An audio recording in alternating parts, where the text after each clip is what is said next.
C'è un bassista famoso che forse non reputi neanche un bassista e che a differenza tua e mia si è beccato 4 bassi signature diversi, di cui una special edition. Oggi parliamo di Mark Hoppus e ci domandiamo: si merita i bassi signature che ha? E soprattutto le innovazioni riportate su quei bassi fanno davvero la differenza e giustificano l'acquisto? Inoltre la Fender giura e spergiura sui suoi siti che gli strumenti che vengono venduti a noi sono esattamente gli stessi che finiscono in mano a questi musicisti famosi. È davvero così? Oggi cercheremo di capirlo. Mark Hoppus è un personaggio cresciuto in una condizione quasi surreale che poi diventa un musicista, un cantante e anche un produttore discografico. Se sei cresciuto negli anni 90 o anche negli anni 2000 lo conosci sicuramente come una delle due voci dei Blink-182. Arriva poi ad affrontare delle sfide che vanno oltre la musica. Nel suo percorso ci sono degli alti incredibili e delle cadute anche molto dure. Tutto inizia a Ridgecrest in California, un contesto di geni e scienziati che progettano armi invece tossici da metanfetamine. Pare che il padre lavorasse per il Dipartimento della Difesa, progettasse missili e quindi lui si ritrova tra suo padre che è super razionale e lui che si sente un ragazzo fuori posto. Poi c'è l'evento del divorzio dei genitori, un evento drastico destabilizzante quando lui aveva più o meno 8 anni. Lui dice addirittura che in quinta elementare, ovviamente non letteralmente, ma vivesse da solo. Quindi da quel vuoto dentro di lui nasce una sorta di ribellione creativa. A 15 anni riceve il suo primo basso, un regalo del padre come ringraziamento per averlo aiutato a dipingere casa. Ma non è solo questione di suonare uno strumento, è una questione di mentalità. Si butta a capofitto nella cultura punk e post-punk. Dice che inizialmente al liceo andava in giro vestito come Robert Smith con eyeliner e rossetto rosso. Stava cercando disperatamente un modo per dire al mondo: io sono diverso. La musica gli ha dato un modo per esprimersi. Non ha mai preso lezioni di basso, ha imparato suonando sui dischi dei suoi eroi. Descendants, Bad Religion, e questo è il momento esatto in cui lui si innamora del punk rock. Dice che gli ha cambiato la vita per sempre. Questo è l'esempio di come una sottocultura possa diventare una vera e propria famiglia per chi si sente un outsider. E nel 1992 va a San Diego, dove incontra Tom DeLonge. Insieme a Scott Raynor alla batteria nascono i Blink, ed è nella camera da letto di Raynor dove registrano il loro primo demo, Flies Water. Da lì le cose si muovono velocemente, firmano con un'etichetta indipendente che è la Cargo Music, e nel 97 esce Dude Ranch, dove dentro c'è Damn It, una canzone scritta da Hoppus che diventa un successo inaspettato nelle radio rock. Ma il vero salto di qualità che li ha resi una band conosciuta a livello globale arriva dopo con 2 principali cambiamenti: l'ingresso di un batterista fenomenale, Travis Barker, e la firma con una major. E il risultato è Enema of the State del 1999. Quell'album non li rende solo famosi, li catapulta nella stratosfera della musica pop. Passano da essere semi-sconosciuti a delle star di MTV, qualcosa cambia radicalmente. La pressione diventa enorme e qui rinasce un po' il tema della solitudine di Hoppus. Lui era l'unico singolo in una band che parlava costantemente di ragazze, e quindi c'è un paradosso crudele: erano all'apice del successo, circondati da migliaia di fan ogni sera, e lui invece si sentiva isolato. Si crea una crepa anche considerando i progetti paralleli degli altri componenti della band. Per Hoppus quella mossa è un tradimento, perché per Hoppus i Blink-182 non erano solo una band, erano un patto, un fronte unito. Questo l'ha fatto sentire escluso e tradito. Questa tensione si sente tutta nel loro omonimo album del 2003. È un album più maturo, più scuro, ma è anche il suono di una band che sta iniziando a sfaldarsi. Quindi c'è questa immagine pubblica di un trio inseparabile che fa feste, ma dietro le quinte le cose erano molto diverse. Quindi l'immagine era quella di un divertimento spensierato, mentre la realtà era quella di solitudine, increspature e disagi. Questa crepa porta allo scioglimento nel 2005. In quel caso passa da essere Mark dei Blink-182 a essere solo Mark. In questa fase lui si sente di dover diversificare e crearsi una sua identità anche oltre la band. Quindi forma altre band, con sonorità più elettroniche e malinconiche, ma soprattutto passa dall'altra parte del vetro, diventa un produttore discografico molto richiesto. Produce per esempio i New Found Glory, si sente di aver bisogno di controllo e di espressione creativa. Poi inizia con un aspetto più imprenditoriale, crea dei marchi di successo e si lancia anche nel mondo dei media con un suo show. Sembra quasi che stesse costruendo metodicamente un Mark Hoppus 2.0, una figura che non potesse essere distrutta dalla rottura di una band. Dimostra in questo modo di avere una visione e una capacità imprenditoriale che molti non gli avrebbero attribuito. Poi i Blink-182 si riavvicinano in virtù di una tragedia quasi sfiorata. Nel 2008 l'aereo su cui viaggiava Travis Barker si schianta. Lui è uno dei pochi sopravvissuti. Quell'evento fa da catalizzatore. Hoppus e DeLonge mettono da parte le proprie divergenze e si precipitano da lui. Di fronte alla possibilità della morte, i vecchi rancori sembrano piccoli. E nel 2009 i Blink-182 annunciano al mondo che sono tornati insieme. Ma ora parliamo del suo strumento, anzi dei suoi strumenti. E ricordati che questo è solo il primo di tanti video che ho intenzione di fare, dove ripercorrerò la storia di tutti i signature bass Fender, quindi farò la playlist.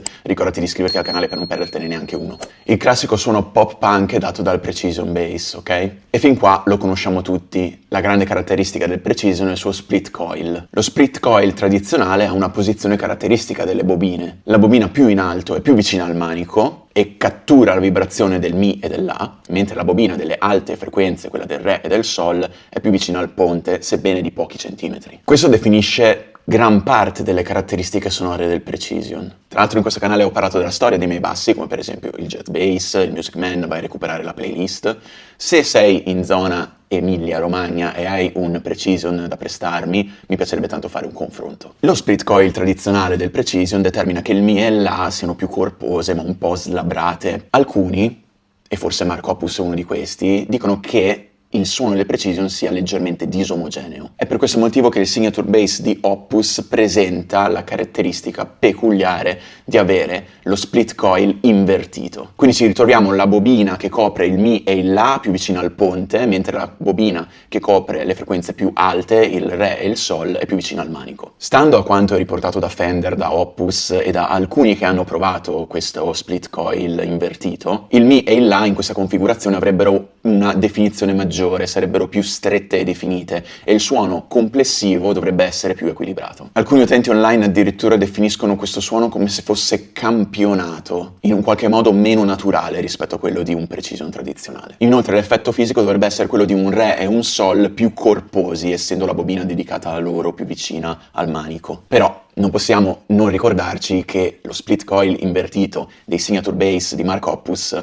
non è un normale Fender, ma è un pickup della Seymour Duncan, in particolare un quarter pound molto conosciuto per il suo alto output e ovviamente per i suoi magneti Alnico 5. Si trovano sul mercato altri bassi con questa caratteristica, alcuni sono degli Spector, alcuni sono dei BC Rich, ma in campo Fender si trova solo nel signature bass di Mark Hoppus. Ma questa non era l'unica caratteristica dei signature bass di Mark Hoppus. Infatti ne vediamo ben 4 in mano a questo strumentista. Il primo dal 2002 al 2010, che è un Precision standard ma col corpo del jazz bass. Il secondo è un jazz bass di seconda generazione che va dal 2011 al 2015, dove per la prima volta incontriamo il reverse split coil del Precision. E qui inizia a essere l'SPB3 della quarter pound Seymour Duncan. Ho avuto modo di suonare questo basso, effettivamente mi ha dato delle buone vibes, delle buone vibrazioni, era un messicano se non ricordo male, nonostante questo mi sembrava che il timbro fosse effettivamente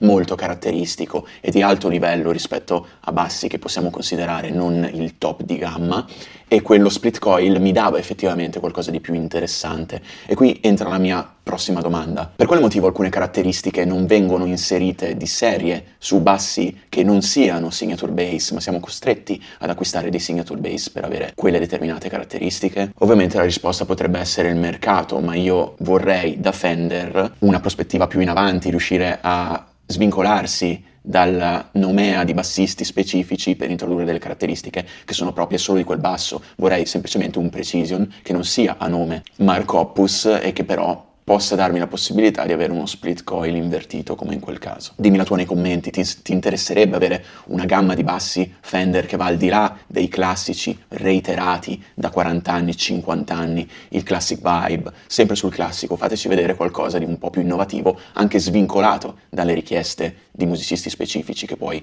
diventano coloro che danno il nome al signature bass. Dal 2022 cambia ancora il corpo di questo basso, diventa un Jaguar bass. Anche qui trovo che la Fender dovrebbe mettersi d'accordo con i nomi, cioè che cos'è che dà il nome al basso, il manico, perché a volte il manico dà il nome al basso, a volte il corpo dà il nome al basso, a volte il pick-up dà il nome al basso, non si capisce più niente. Nel 2024 esce addirittura il Jaguar Bass in limited edition della serie Artist e sempre con il reverse split coil. Ha il corpo in ontano, ha il manico in acero con profilo a C e la tastiera in palissandro, ponte high mass vintage e ovviamente sempre i Seymour Duncan SPB3 reverse split coil. Un'altra caratteristica dei bassi di Hoppus è l'assenza totalmente del tono, quindi un pick-up, un volume e basta. Per come la vendono dal suo punto di vista è per avere la massima immediatezza sul palco, concentrarsi solo su ciò che conta davvero. Sinceramente non ritengo che avere un tono e magari lasciarlo inutilizzato potrebbe essere stato un problema per nessun bassista,